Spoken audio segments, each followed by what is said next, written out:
એલા એ ક્યાં રહ્યો? એલા 9 વાગી ગયા, આરતી નથી જવું? એલા હવે શું છે તારે? હવે તો વિસર્જન થઈ ગયું. એલા હા એલા વિસર્જન થઈ ગયું કા? એલા હા એ તો યાદ નથી આવતું. સારું હાલ હવે. અરે મમ્મી ઓલો કુર્તો ક્યાં મૂક્યો? આજ મારા હાથમાં કુર્તો પહેરવાનો. અરે બેટા હવે તો વિસર્જન થઈ ગયું. હવે ક્યાં કુર્તો પહેરીને જવું છે? એલા હા એ વિસર્જન થઈ ગયું કા? યાર એલા ઓલા પ્રસાદીના મોદક લાવવાનું ભૂલતો ને હતું. અરે હવે ક્યાં મોદક લઈને જવું છે તારે? હવે તો વિસર્જન થઈ ગયું. એલા હા એલા વિસર્જન થઈ ગયું કા?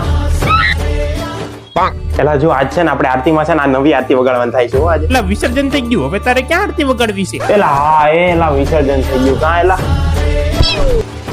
અરે મમ્મી ઓલી આરતીની થાળી ધોવા આપી હતી ક્યાં? એ તો ધોઈને કબાટમાં મૂકી દીધી. કેમ? શું કેમ? હવે તો વિસર્જન થઈ ગયું. હવે શું કરીએ? એલા હા એલા વિસર્જન થઈ ગયું કા? વિસર્જન થઈ ગયું.